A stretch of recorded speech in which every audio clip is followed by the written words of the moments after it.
Welcome to Uncle Torvald's Storytime.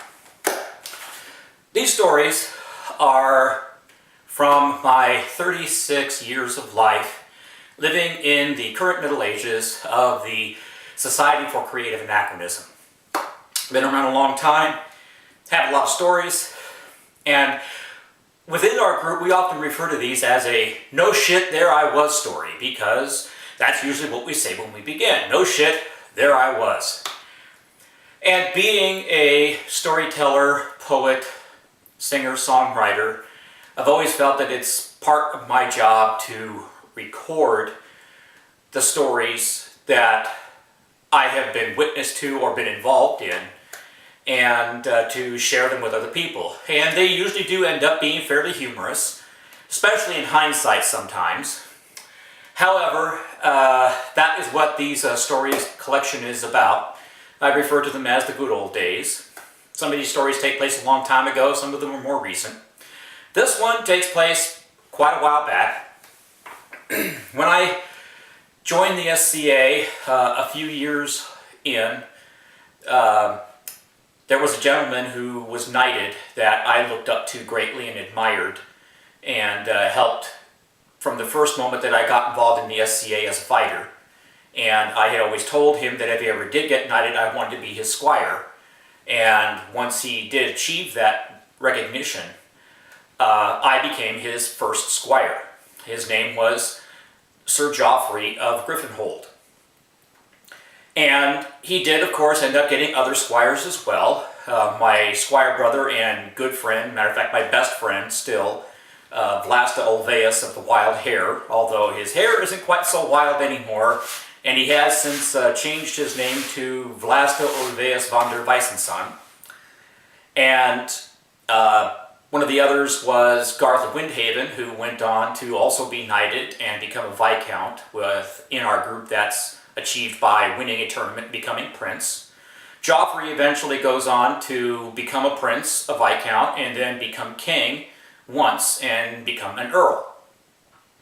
I never quite made it that far. I got to the point where I was often considered dangerous by the knights, but never quite was able to put it together long enough to achieve the right amount of prowess to be able to earn that recognition.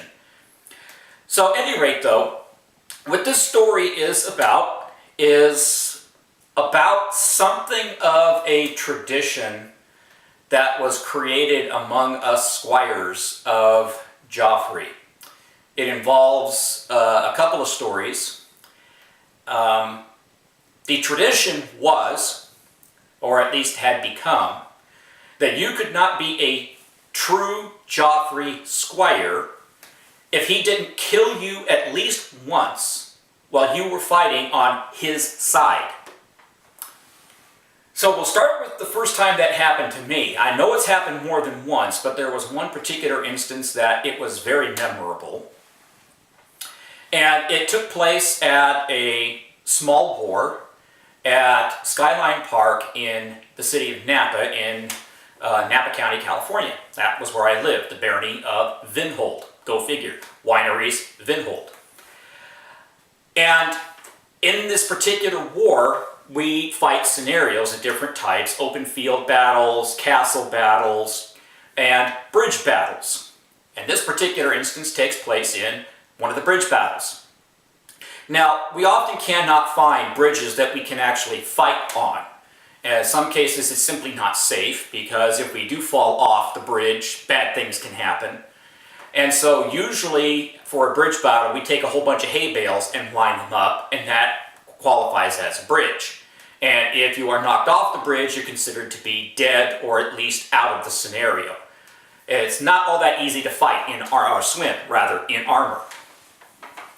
So the funny thing was, though, that the people who built this bridge built it with a couple of alcoves in the middle of the bridge. So the bridge went straight out, over, out, and then back. So you had these two little notches basically in the middle. Never seen it before, haven't seen it since, but we did it on that bridge for some reason. So the army of Vinhold lined up on one side, our opponents lined up on the other side. I could be mistaken, but I think this was a Vinhold-Ravenshore war. Ravenshore was a shire over in Sonoma County, very close to us. So at any rate, they call the lay on, we charge out there, both sides meet in the middle, bam, big heavy impact, and I slammed into one guy and spun him off into one of those alcoves, and he lost his balance and ended up sitting on the hay bales with his back to the water, and he was kind of trying to catch himself, so I went over there quickly and I just gave him a shove off into the water. And then I turned back around to get back into the fight and not let anybody get behind me. And just as I finished turn around, something hit me really hard right in the forehead, sent me flying backwards over the hay bales into the water. And as I'm flying through the air, I hear this, "Sorry, Torvald!" Yes, that was my night. Geoffrey had been using his 6.5-foot glaive, just saw a body facing him, didn't pay attention to who it was. For some reason, my armor and my shield didn't cue him in, but bam, and I was dead. Now, by far of the Squire deaths, this next part of the story is the most classic of all of them. No apologies, Jack, and no apologies, Lucas. I'm going to tell it as I remember it. This took place during what we in Vinhold referred to as a Vinhold Viking raid. Now, what we would do is that one of us would call another local group and ask them about their fighter practice. Tell them that Vinhold wasn't having a practice that day, and we still wanted to fight, and so that person, meaning just that one person, was going to come visit their fighter practice. That way we knew that an actual practice was going to take place, and that there would be people there, and then the whole unit would show up, not just one person. Well, in this particular instance, we decided to pick on the Shire Windy Meads, which is up in Davis, California, right next to the University of Davis campus there. The leader of that group was a knight known as Sir Robert Kinslayer. And so I don't recall which one of us called him, but we did confirm that they had a practice that was going to happen. So the whole group got together, drove up to Davis on that Sunday, got to the park, and nobody was there. So we drove over to Sir Robert's house. He was a really good friend of several of us, so we knew where he lived. And this was a Viking raid. We brought cardboard flames with us, and we put them on his car, we put them on his house, we went up and knocked on his door and said, "We just burned your hull and burned your boat. You've got 20 minutes to get your men down to the park." Loaded back up, drove back down to the park, and they show up. So we have a really great fighter practice. We have some individual fighting, and then we start doing unit versus unit fighting, which was another reason for the Viking raid, was to get unit versus unit practice, rather than just a whole bunch of singles and doubles and triples. Now we have full units against each other. So during one of these unit-on-unit open field battles, we move up to each other, we get into contact, we start fighting, things break up, some of us end up getting split off from the group. I get killed fairly quickly. I'm laying down on the ground with my head propped up, watching the fighting going on. And my Squire brother Vlasta has gotten peeled off, and he's about a good 20-30 feet away, fighting with some guy, trying to maneuver his way back around to the group. And now Geoffrey, who's using his 6.5-foot glaive again, has been legged, and he's fending off 2 or 3 people, just wildly flailing his weapon back and forth so they can't get a good shot on him, trying to take a shot when he can, and he's yelling at the top of his lungs, "Squires! Squires!" Well, I'm dead. I can't say anything because I'm dead. I'm laying there watching my knight get pounded. Vlasta, on the other hand, hears his knight calling for help. He makes this really beautiful, wicked, Molinet shot, just whips it around, nails the guy he's fighting, turns around and yells out at the top of his lungs, "I'm coming, Geoffrey!" And at a dead sprint in his armor is booking to get over to save his knight. That's his knight, he's his squire, he's going to save him, da da da! Geoffrey never heard him, all he saw was another body coming in and just went stuff. And he caught Vlasta dead center in the chest with the thrusting tip of his glaive, stopped him dead in his tracks, and Vlasta just lets out this bellow, "Jack!" That's Geoffrey's real name. He was so caught off guard that he broke character, used Geoffrey's real name. Geoffrey still hasn't quite caught on to what he has done, is momentarily distracted, and he gets pounded into the ground like a tent peg.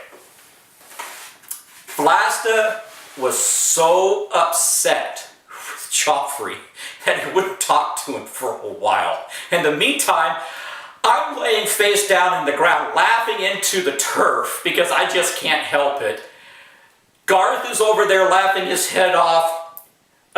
Sir Gregory, a good friend of ours, is laughing his head off. Some of the guys from Windy Meats are laughing their head off, and Jack is just so embarrassed, and Vlasta just stalks off. It was just one of those classic moments. I mean, we all laugh about it now, but of course at the time, at least for a couple of guys, it wasn't quite so funny. Now, I know for a fact that Geoffrey did get Garth at some point. Garth told me the story, and I have long since forgotten it, unfortunately. I'm sorry, Garth, if you see this video. Now, to tie this all up here, the last part of this story, Geoffrey did go on to have other squires. I'm no longer his squire. We parted as best of friends, but that was a relationship we couldn't continue. Vlasta also is no longer a squire. Garth went on to be knighted. But there was a point where Geoffrey was living over in Italy and fighting with the kingdom of Drakenwald over there. And while over in Europe, he took on a squire named Maximilian. And Geoffrey made a couple of trips occasionally back to the States, back to California. And on one of these, we were at a war. It was in Ravenshore. I know for a fact it was in Ravenshore, but I'm not entirely certain it was a Vinhold-Ravenshore war or if it was a Principality war. I think it might have been a Sinagua Mists war, but I could be mistaken. All I know, it was a war over in Ravenshore on someone's private property. Really nice wooded property. Actually had a real bridge that we could fight on, had a castle we could fight in, some open field areas, some forested areas. It was wonderful. So, all of us, of course, told Max these stories, and we told him that he could not be a true Geoffrey squire until Geoffrey had killed him while he was on his own side. So throughout the day, we keep watching to see if it's going to happen. And we keep watching. And we keep waiting to see if it's going to happen. Finally, we had reached the point of the day where the three of us, Garth, Vlasta, and I, were no longer fighting. We were just relaxing and getting ready to get out of our armor, but there was still some fighting going on. And so we're standing up at the top of this hill, looking down into the gully where fighting is still going on, and Jack is still down there, Geoffrey, excuse me, is still down there, and Maximilian is still down there. And the three of us start chanting, "Geoffrey, kill Max! Geoffrey, kill Max! Geoffrey, kill Max!" Well, Geoffrey never did, at least not that day. I don't know if he managed to do it at some other point. At least that hasn't gotten back to me. I have never seen Max since. He went back to Europe, and eventually, of course, Geoffrey did move back to the US, and he's still here. But that's the story about Geoffrey's squires. Ah, the good old days.